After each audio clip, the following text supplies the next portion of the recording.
What's up, guys? Welcome back to my channel. Enjoying some coffee out of my cock mug. Thought I would bring it back. Dark matter coffee. So much for my cutting caffeine plan. I mean, I did sort of, but not completely. Anyway, I'm going to put on makeup today, but I'm not really going to talk about the makeup too much.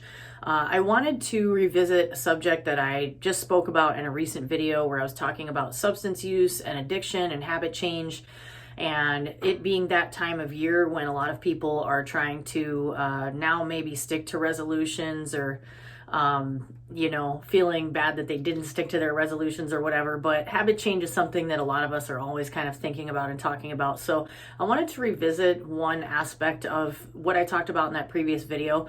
My intention with that video initially was to do a video talking about how I quit smoking weed in large part so I could get a CDL, commercial driver's license.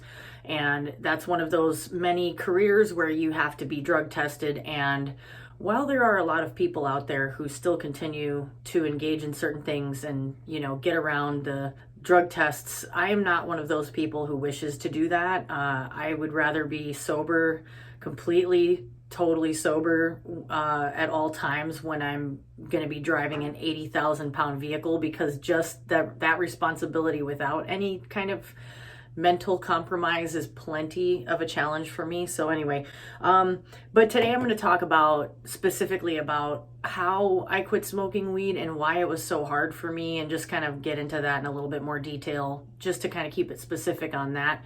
I am going to put makeup on, but I'm not really going to talk about the makeup other than to say that I'm going to be cheeky about it and use the Smoke Sessions palette.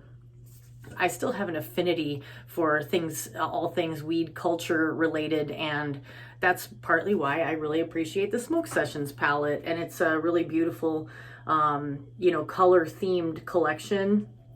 I'm also going to use the Gemini palette because a lot of the greens and browns are kind of analogous in these two palettes, and I think they work really nicely together. So I want to talk about why this was a difficult habit to change for me, and not getting so much into the background of how it became such a regular, consistent habit for me. I won't get into as much detail about that. If you want to know more of the backstory, you can watch the previous video that I made about that. It was only like 2 videos ago. I'll throw a link in there in the comments, but it's easy to find because I don't have a whole lot of videos. I'm just kind of getting started. Long story short, it became a consistent habit as part of sort of a harm reduction approach that I think I was taking to the substance use issues that I was having.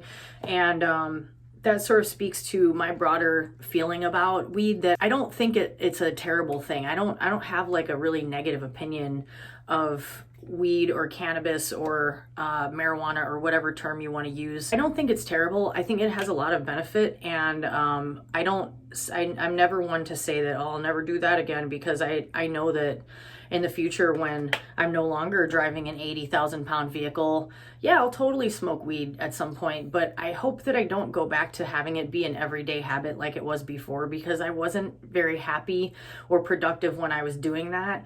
And I don't want to be in that, feel stuck in that, what I called stoner purgatory again, because it was an annoying, pesky habit. And that's kind of how I came to look at it. I think that's sort of a nice sort of gentle way of looking at it and describing it, because where other addictions to me I think of as more threatening, like when I struggled with alcohol, it was a really scary addiction, and it was really, really difficult to change it. And it's a potentially life-threatening addiction. And I don't think about weed that way at all. It's more like it puts your life on hold if you use it the way that I was using it. And I felt like I was just not going anywhere. I was just kind of like staying in place, hence the term stoner purgatory. So I want to talk about, I sort of tried to actually make a bulleted list of points that I want to talk about, and hopefully I'll stick to it, because if you've watched my videos, you know that I can kind of go on a little tangent here and there, a little tangenty sometimes. I think one of the bigger points about why it can be difficult to change that habit is that it's an enjoyable habit. And I think I'm a big believer that if you're talking about an addictive behavior that you're dealing with, before I get into that, let me just say this. when it comes to talking about weed and using the term weed and addiction in the same sentence, some people get really upset about that and they'll just like go off on you for it.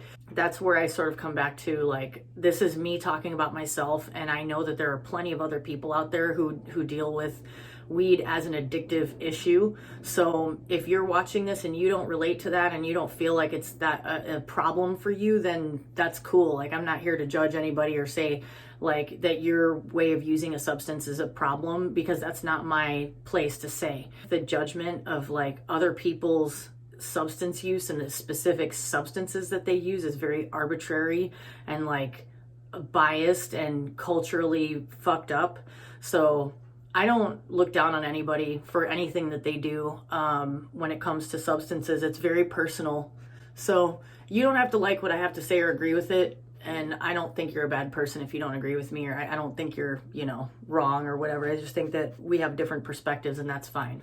I think it's important when you're dealing with an addictive behavior or substance use pattern to acknowledge that the thing that you're doing, part of the reason that you're doing it is because you enjoy it. And I think it helps a lot to just be able to say that, like, I enjoy doing this thing. That's why I'm doing it. It makes me feel good. Even if it's something that does harm you, like cigarettes, alcohol, whatever, that we know are like really harmful to be using in any kind of consistent way. It's okay to say, like, it makes me feel good and that's why I like doing it. And when it comes to weed, I think part of the reason why for me it was really difficult to make the change is because it's not really hurting me. Like, it's not that expensive. That said, I live in a state where it's legal, but I still continue to buy it on the black market because that's a whole other long diatribe, and I don't want to get off topic, but I don't agree with paying huge amounts of taxes on weed when the people who should be reaping the benefits of it being legal and taxed are not getting that money. That makes me mad. I thought of it as a kind of non-threatening habit because I was a very functional user, I was still very productive, not nearly as productive as I could have been. I wasn't really happy with the way my brain was working and my memory issues and feeling slow all the time. But over time, I sort of started to think that was just how I was. Like, that's just my normal. And that was a big part of my issue, is like, when you do something for a long enough period of time, you can start to become confused about whether what you're experiencing is because of the substance or whether it's just how you are, and that was something that I really struggled with. One of the other things that I found myself saying and thinking about more and more when I was using all the time was the concept of diminishing returns. And that's where it's kind of, what happens with any substance when you have to use more of it to feel good. But like with something like weed, I had a million conversations about it with my therapist before finally getting to the point where I was ready to really make a change. She was so patient with me. That's a mark of a good therapist, when you're telling them the same crap over and over again and you're like, this thing is really messing me up and I hate it and da-da-da-da-da and I can't change it. And they just sit there and listen to you instead of being like, well, fucking change it then, because their job is not to tell you what to do. It's to like help you get there on your own, When I was using it, every day, and I was using a really consistent amount for years, pretty much. I would have phases where I'd use a little bit more, but I got to a pattern of using like a relatively small amount of potent weed all the time, every day, especially right before bed. And that's where it really became a challenge for me when I wanted to change that habit, was specifically the fact that I was using it so close to bedtime, using the most quantity-wise close to when I would go to sleep every night. I felt like the more I use and like the longer time goes on, the less I'm getting from this. So it starts to become a feeling of just sort of like maintenance, where I never really feel like that high, other than like maybe the first time in the day that I smoke it. But it just started to become less enjoyable, and it started to feel more like an obligation, and that drove me crazy. I started to feel frustrated that it was consuming so much mental space, like mental bandwidth. That's one of those things that is an interesting facet of an addiction pattern, is how it goes from being this thing that's fun and like you feel a little bit like deviant in a good way. Like I'm a rebel. Like I'm a little bit high when I go to work and I'm enjoying it and I'm dealing with customers, but I'm sort of only partially there to deal with them, and the rest of me is hidden inside myself and feeling good. I can't assume that my experience is universal, and maybe that I do that a little too much. And some people might have very different experiences where, they function better on it. And maybe it's just my chemistry that I didn't function very well on it. So, that's totally fair. That's why I say, some people might use it the way that I was using it and be cool and not feel like it's having a negative impact on their life.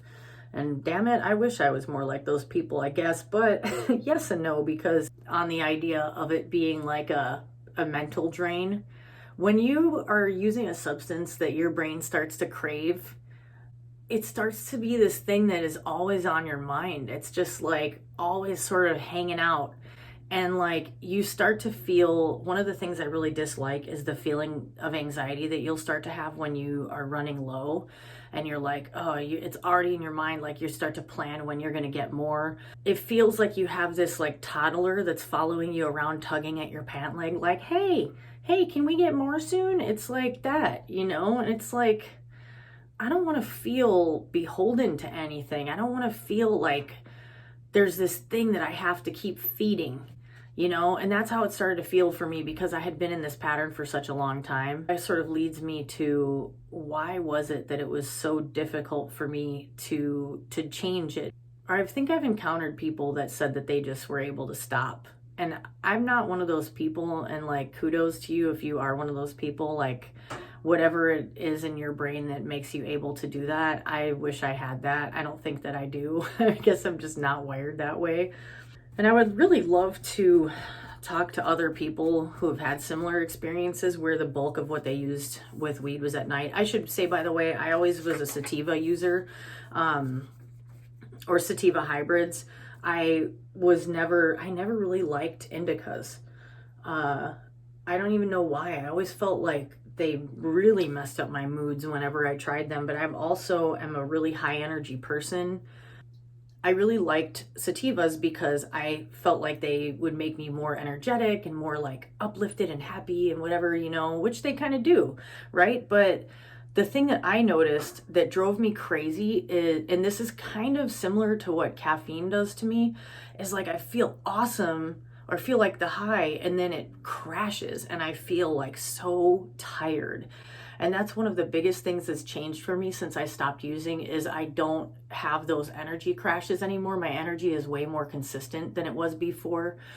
Overall, I feel so much better, but I'll get into that later in the video. I felt like there was this weird sort of similarity to how I would feel when I was taking antidepressants in the past, where I didn't feel excitement for life. I felt what I would describe as dispassionate, didn't have a lot of passion for anything, didn't feel excitement, didn't care about things that I would otherwise maybe care about, like everyday enjoyment things that would normally produce a dopamine response in your brain, like food or sex or like whatever else, like even comedy. I love comedy. I've consistently, been a consumer of comedy even, throughout my life. And it was funny because I was watching a Jimmy Fallon sketch earlier, like a bit from The Late Show or The Tonight Show.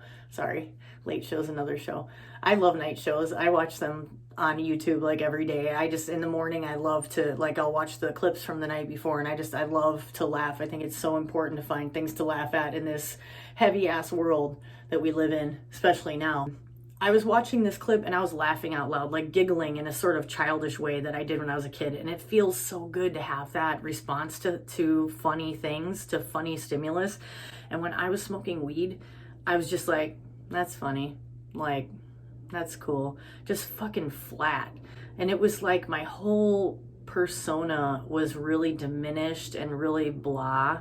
And nothing was that interesting to me. And I felt like my cynicism was like way more elevated than it had been, and it was kind of depressing. It was like, I'm just this sort of drifting through life person and not really enjoying things that I might have enjoyed more in the past. That got me down, and that made me want to make a change, because I was like, I don't want to feel like this. I don't want to feel like nothing is interesting and life is very blah, because it's really easy to sort of get down about the world and the state of things. And like, if you have that on top of it, where it's dampening any joy that you might feel to counter all the heaviness of the world, I don't want to feel that, you know? And that's kind of how I felt all the time. It was very blah. So one of the major reasons why I struggled to finally just make the decision to stop using weed when it was problematic for me, for a long time, I knew that I wanted to stop using weed, or like I would journal about it. And I sort of felt like, when I say purgatory, what I mean is you really feel like you're kind of in between, where you can't make a decision. It's like, you know that there's aspects of something that aren't working for you, but it's not problematic enough in your mind for you to make the change. You're just kind of like, I guess I'm getting enough out of it. And what I've found when it comes to addictive substances and behaviors is, like, when your brain wants something and it's kind of used to it, it'll lie to you. It'll like convince you that, you know, of reasons why you need it, that a lot of times you can break down those reasons and sort of toss them aside. But when you're actively using that thing, it becomes really difficult, because your brain is so sneaky. It's just like, no, but you know what though? You know, it's really not bad. And that was totally like what I was having an issue with, where it was like, the answer is right in front of my face. Like, I need to change this because it's not working for me. But I would just keep being like, meh, maybe next week. And a lot of it was fear, you know, and fear is a really interesting part of an addiction experience, how like it can get built up so much to be like this big monster in your head. And for me, one of the biggest reasons why I had that fear is because I had had such a negative experience in one of the instances when I tried to quit. And it was because I went from using on the higher end, I would say, of what I would normally use. And I just quit cold turkey. And I had, like always, been using the most right before going to sleep. And I had such problems with sleep. And I had really intense, super vivid, I don't want to say nightmares. I guess you could call them nightmares, but to me they were anxiety dreams, because it was like if there was a pure visualization of anxiety, that's what it was. It was like a doom dream. It was like a apocalyptic scene, and it was the most vivid dreams I've had in my life. And it was night after night for several nights where I thought I was going to have some type of a psychotic break.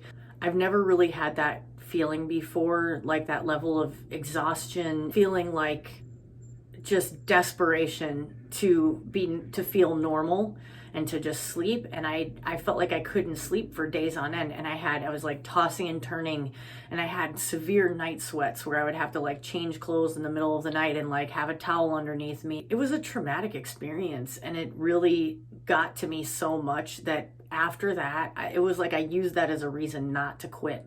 Even though I knew, I had numerous conversations with my counselor about it, and sort of like talked it out, and realized that if I were to only change my habits enough so that I wasn't using so much right before bed, and then I quit, I would probably be fine. I knew instinctively that the problem was the amount I was using before sleep on a habitual daily basis, that it was just a giant stressor to my brain in terms of my sleep cycle. And all I had to do, no big deal, was just totally change that habit right before bed, and then quit after I had made that change. But if you know anything about changing a habit, especially when you're using weed all the time and it's by nature a demotivating substance, trying to wean yourself down and change your patterns, at least for me, I don't know how it is for other people who use it consistently, but it's really difficult. And that whole thing that I was just saying about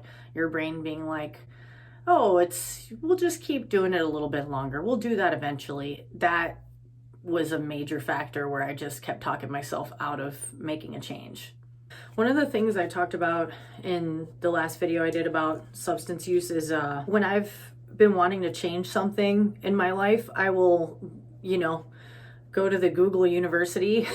But I'll look up, things like medical abstracts and try to understand what I'm experiencing with the substance. I'll throw the link in on this video in the comments that I used in the last one. That link was an example of the kinds of abstracts where I'd read to try to understand like the sleep issues that I had and different things that I was experiencing. And I guess in part to try to reinforce what I already instinctively knew, which was that this habit is causing problems for me and I need to change it. But reading about it in a scientific abstract for me was helpful and motivating.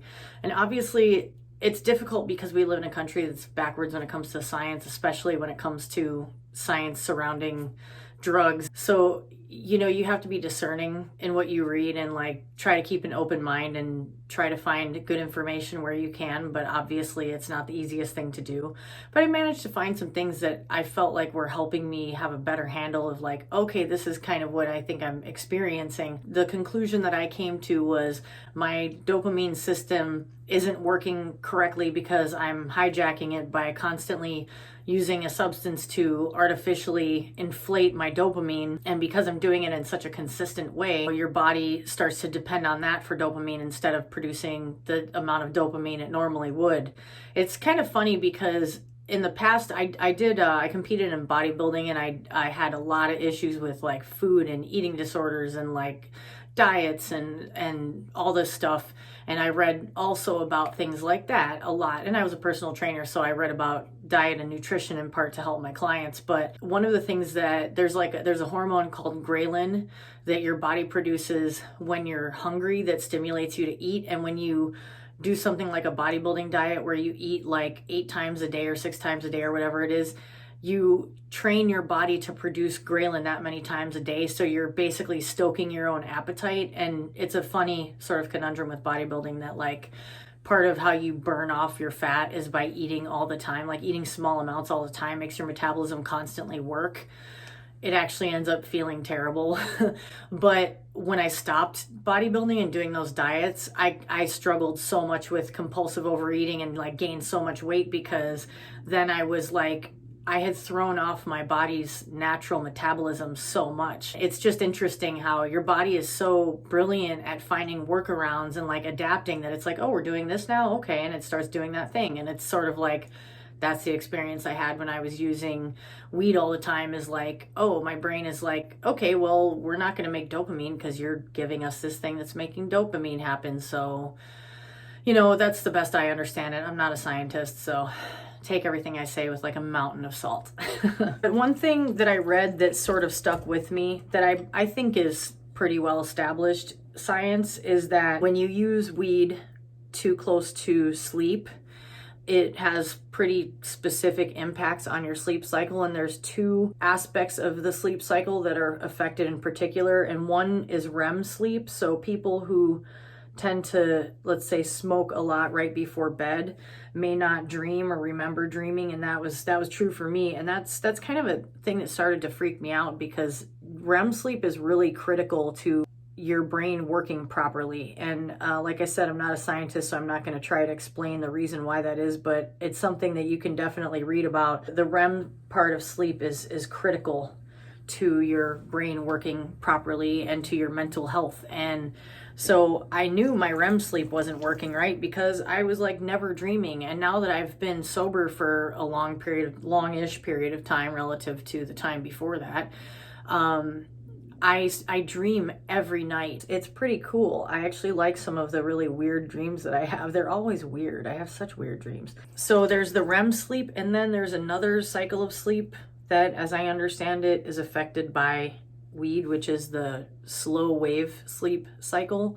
And during that part of sleep, your brain consolidates information, like information that you've learned during the day, into memory. So I believe that is one reason why when you're a consistent user, you can start to have a lot of issues with memory. And I think a lot of us assume it's just because when you're high, you don't have a great short-term memory, so you don't remember things. But I think in my case, being somebody who used the most before going to sleep at night, that was probably the case where it was affecting my memory in a broader way that I wasn't really fully aware of.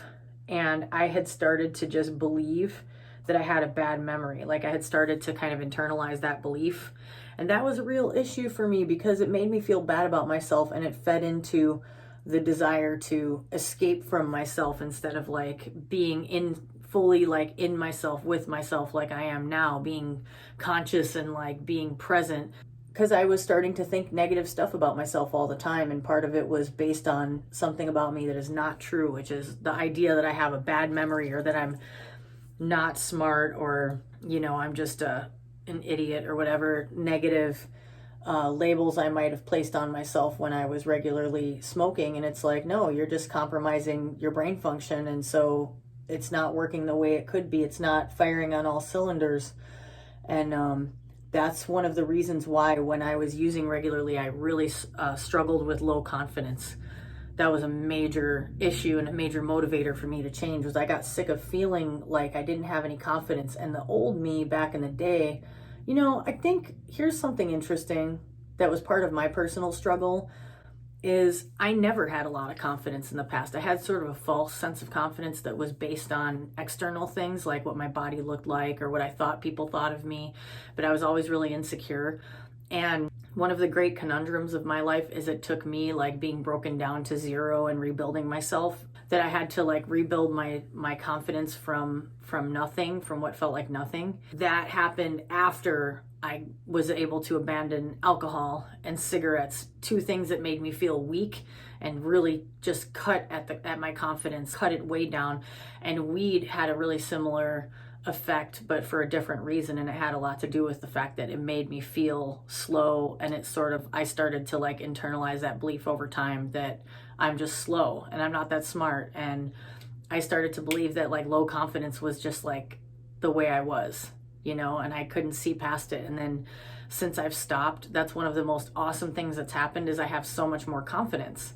And it took a ton of confidence to take a chance on going and studying, getting a CDL, even just to approach the process of going to CDL school, which is really expensive, and I didn't have the money, so I had to get a government grant to do it. Like when I was smoking regularly, I would have I had always had all these ideas of things that I wanted to do, but I would never get anything done because of the low confidence problem and the motivation, just being like, oh, well, I'm going to have to go online. I'm gonna have to like make phone calls and do this and that. And I'll do that later. Like everything is later. Everything is later. Everything is delayed. And I got so sick of feeling like that. It was just so annoying. And now it's like, I get shit done. I was able to get that grant so I could get the CDL. And I went to CDL school and I did an awesome job in school.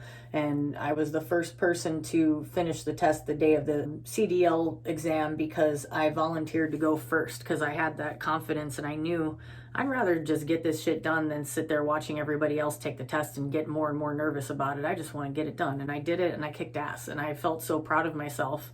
And that's just a confidence builder. I can tell you now, none of that would have happened if I had continued to smoke weed. I mean, obviously I wouldn't have even been able to pass the drug test to go to CDL school. I wouldn't have attempted it because I'm not the kind of person that would try to get past the drug test. I would just be like, well, I have to quit first. And I would keep putting off quitting, so I just wouldn't do it. And I would never go to CDL school. Like there's major things in my life that I wanted to do that I just would have kept putting off doing because I wasn't ready to make a basic decision to make a change. So when I finally gained the confidence just to make the decision to change, I had a motivating event coming up, and I think that's something that I want to share that's a good idea. Like if you're someone like me who is aware that just quitting cold turkey is not really going to work for you because you are going to have those side effects that you don't want, sleep side effects. I should say, by the way, I did get a little bit of help from supplementation, and there's a few different supplements that help me. There's a supplement called NAC, which I believe is an amino acid that helps with neurotransmitter production, or specifically dopamine production, and doesn't have any kind of side effects. and it's not expensive. I found that helpful, and like my thinking is maybe there was a placebo effect involved, but I don't care because I was really wanting to make a change, and I felt like those things helped. Ultimately, I know nothing helped me more than just weaning and then stopping. And nutrition, I'm a big believer. Like, I think that's one of those things that people don't think about enough when they're trying to change an addictive behavior. If you can take a look at your nutrition and add some things that you might be lacking into your diet when you're trying to make a change, it will help you, because everything that happens in your brain relates to the nutrients that you're putting into it. So if you do things that help your brain produce the neurotransmitters that make you feel better, then you're going to feel better, you know? And it also focusing on something like, let me go to the grocery store and buy more vegetables this time. Let me go get an essential fatty acid supplement. Let me go get an amino acid supplement. Thinking about that stuff can help distract you. It can sort of give you a project or give you something to do. And this is one of my like big pointers that I think is really helpful when it comes to changing an addictive behavior, is instead of just taking a reductive approach of like, I got to cut out this thing and I've got to stop and and it's like kind of overwhelming because you're thinking of yourself as going into thinking in terms of restriction, and that can be in itself like an unpleasant idea. I like to think of adding good things in to sort of crowd out the negative things. So like when I decided I was going to quit alcohol and cigarettes, when I first like went into recovery in 2014, I went on Craigslist and found a juicer that's a $200 juicer that was $50 still in the box.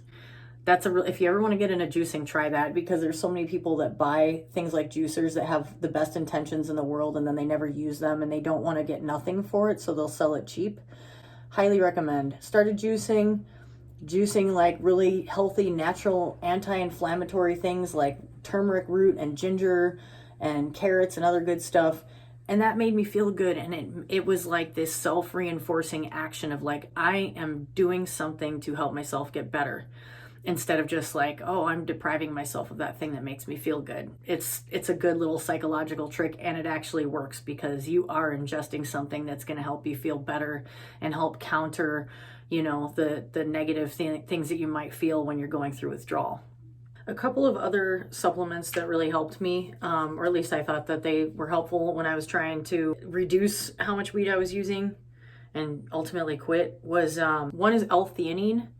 L-theanine is another amino acid. A lot of amino acids are naturally occurring in the foods that we eat, but maybe not in the concentrations that you're going to get as much benefit from. That's what I'm guessing. Again, I'm not a scientist, I'm not a nutritionist, so take what I say with a mountain of salt and do your own investigating. I don't even like the word research anymore. But L-theanine is thought to be good for reducing anxiety. I noticed that L-theanine did make me feel really good and like calm and relaxed, but like not like slow or dopey. A lot of people, you know, take melatonin when they're having a hard time with sleep. I found melatonin to be a little bit helpful, but I noticed that I would not necessarily get, you know, the sleepy benefit that I wanted to like feel sleepy from taking it. So I would try to take more than the recommended dose, and then I would wake up feeling really groggy in the morning. I didn't feel like it was the best thing for me personally, but some people have different experiences and swear by it. But one thing that definitely has helped me is magnesium. I took a small dose of magnesium at night. I noticed a nice deeper sleep taking a 250 milligram capsule before bed. But again, allegedly, in my opinion, as I understand it, do your own research. But yeah, that's been helpful. So, you know, taking some supplements like that isn't the worst idea, as long as you're careful with what you do, and make sure that, you know, consult with your doctor first. Make sure you're not just taking large doses of anything that you don't know what it's going to do to you. But that's why I think something like amino acids are generally a little bit of a safe bet, because they're in the food that you eat anyway. L-theanine is derived from green tea and some mushrooms, apparently. So we know mushrooms are good for you. Not those mushrooms, those are too, I guess. But anyway, allegedly. So anyway, that all said, when I decided that I was finally gonna, you know, take the plunge, I started to talk about this earlier in the video, and then I sort of went on one of my many tangents, predictably. But I had an event that I wanted to be sober for, which was going to meet my infant nephew for the first time. And so I planned my weaning down to when I was going on that trip. And that really helped me because I had something that was really specific and, had a sort of time frame around it that I was like, okay, in a month, I'm going to go meet my nephew. I knew I didn't want to be smoking weed while I was visiting him because my family members that were there, whose son it is, weren't going to be smoking weed. In the past, I had smoked weed with one of them, but now it was different. That person wasn't using anymore, so I didn't want to be like the only person who was smoking weed. It would have been strange, and it's like, I'm there to meet my nephew, and this is a time in his life that I'll never get to experience again, so I want to be present for it. But I didn't want to go from like where I was at with using every day to like cold turkey, because I knew I would be all like emotionally off kilter and I would have messed up sleep, and I didn't want to have that experience when I was with my family. So I used that day, that upcoming date, as a motivator to wean myself down.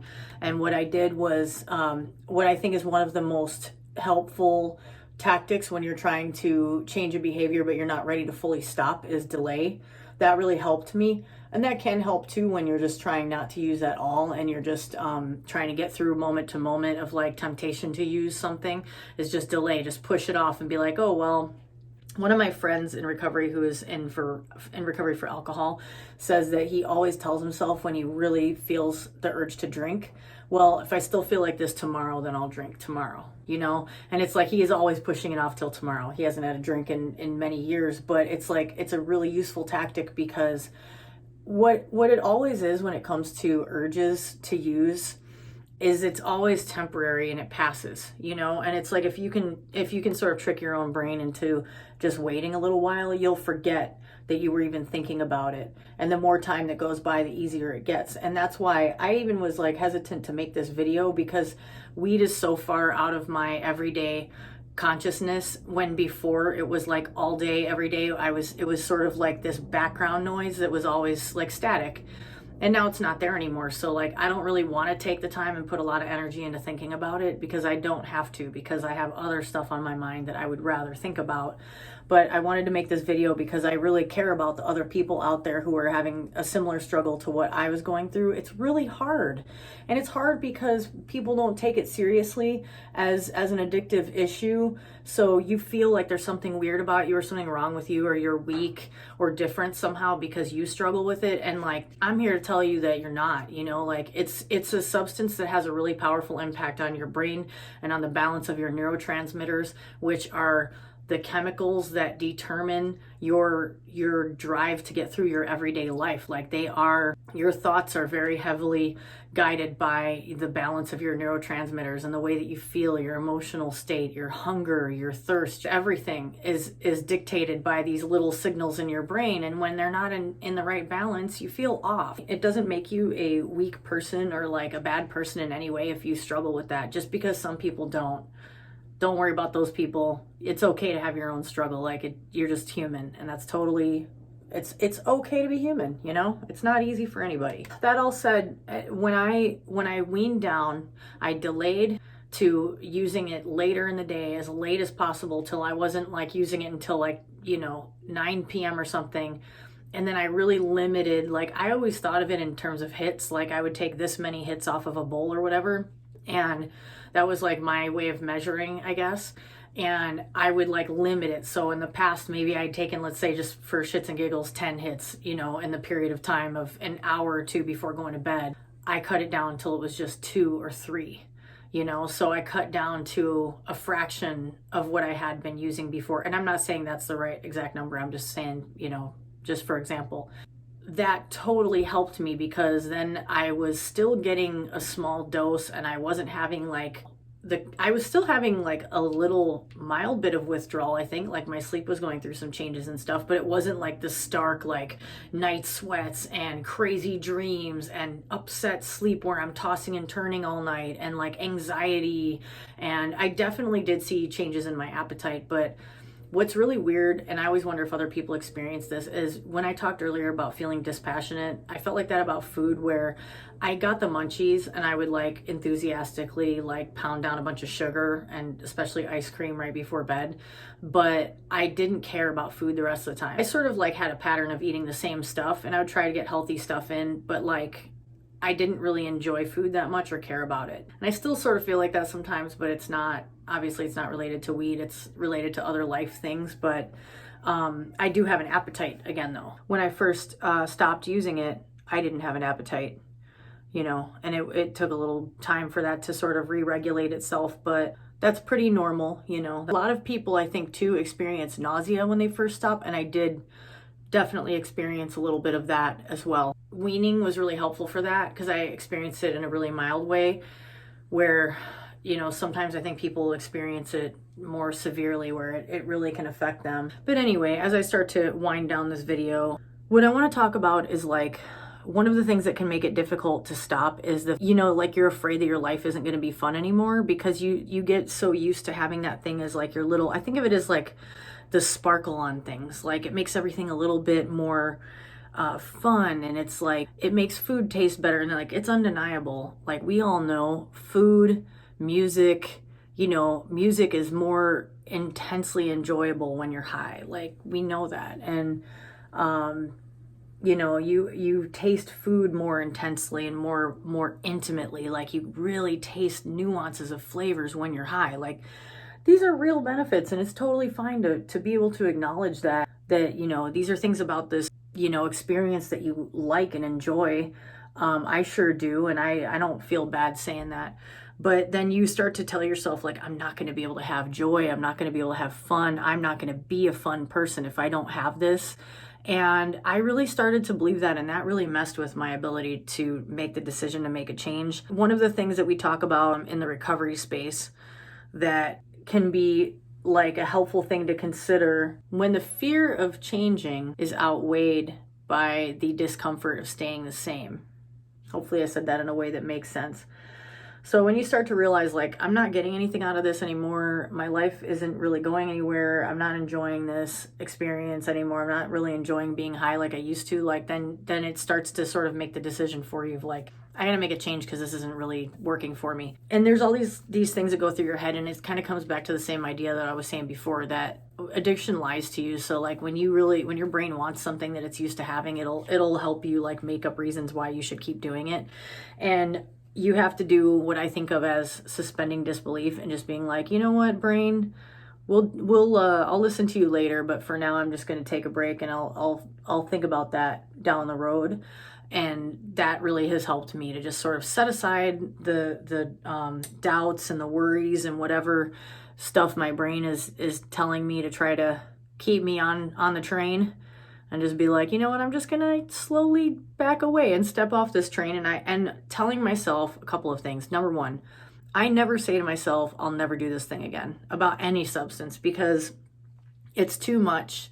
It's too much to like put yourself in that headspace of like, oh, I can never have this again. And that can really derail people and lead to them just doing it again, saying fuck it, you know, the fuck it's, as I like to call it, which is a real state of being. I just don't do that to myself. I say, I'm not going to use it right now. Maybe I'll use it in the future. I don't know. Who knows what the future holds? I can't deal with the future right now. I can only deal with today. That's the only thing I got, is what's right here in front of me. And that's been really helpful for me too, to just sort of like let go of worrying about the future. You don't even have to think about that. The future will take care of itself. You just live in today, you know?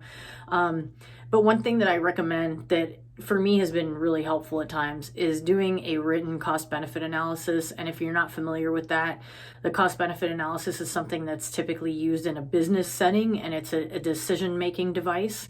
And it's basically like a grid, like this window. If I were to put a little line right there, and I'd have like 4 squares. Just use that as an illustration. So there's the cost of continuing, the benefit of continuing, and then the cost of stopping and the benefit of stopping. It really is helpful for a lot of people to like have it all laid out in front of you so you can just look at it and make sense of it that way.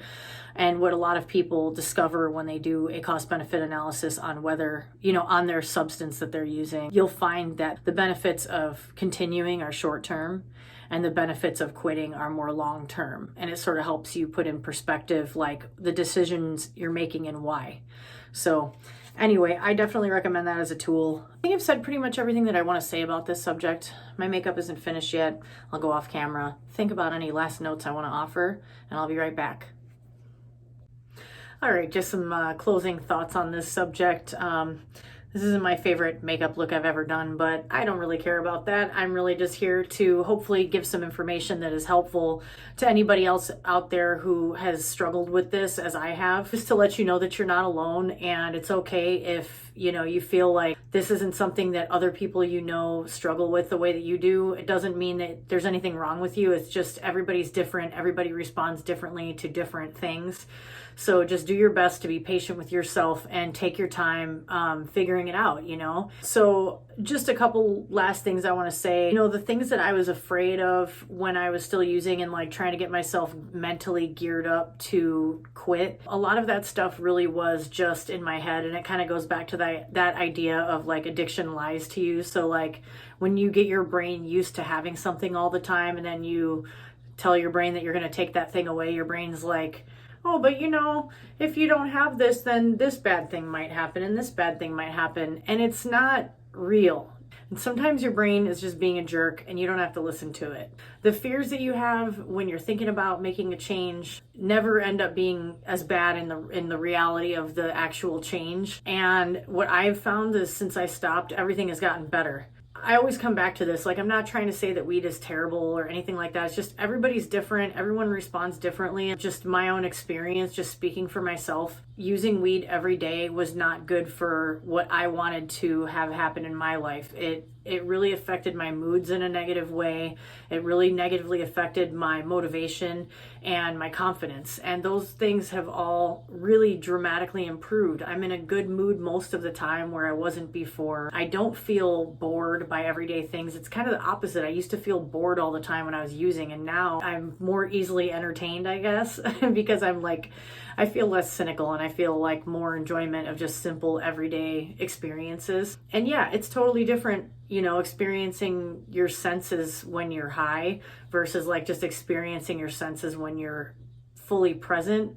But I would say, while I'm a person who appreciates knowing what different things are like because I'm a curious, thoughtful person and I enjoy experiencing my senses in different states of being, I think that's just a common human drive. I don't think that makes me any different than anybody else. When you're able to appreciate those things, it doesn't mean that you have to continuously experience them. Otherwise, then they're not novel anymore. They're not that interesting. It's just all the time. And then when it isn't all the time experience, you get that diminishing returns type of deal where it doesn't feel as fun or exciting anymore because it's just your normal. It's like you're always in this different altered state, and it becomes this nagging thing that you have to feed and think about and time and plan. And it's like, I would rather use my mental energy to plan different things, like, have a better future for myself. And I wasn't really able to do that when I was smoking weed every day. So like I said, that's just my experience. And I really make this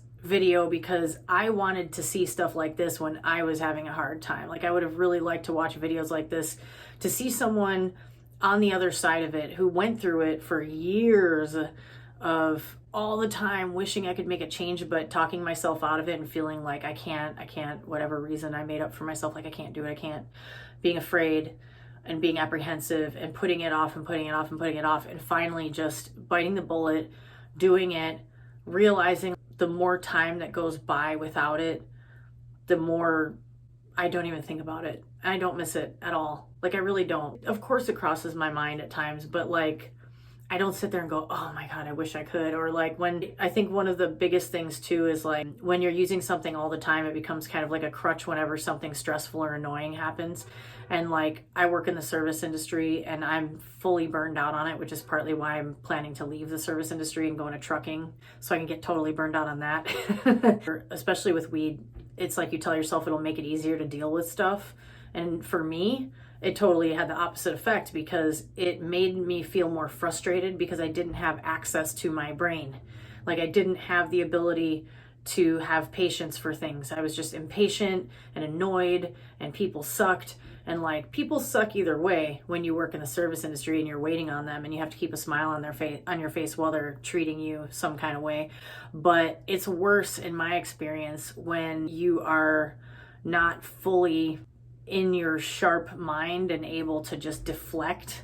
And that's the sort of power that I have now of sobriety, is like the power of deflection. And it helps me give fewer fucks about all the stupid, annoying little things that happen in the day, because I have more confidence, I have more patience, and I have more joy. And that's cool. And I'm really super happy that I can even stand here and tell you that. I hope this gets some conversation going. Please, if you're so inclined, like and subscribe. I'll continue at times to include content about recovery, but I also, or like just substance use and different aspects of that and recovery.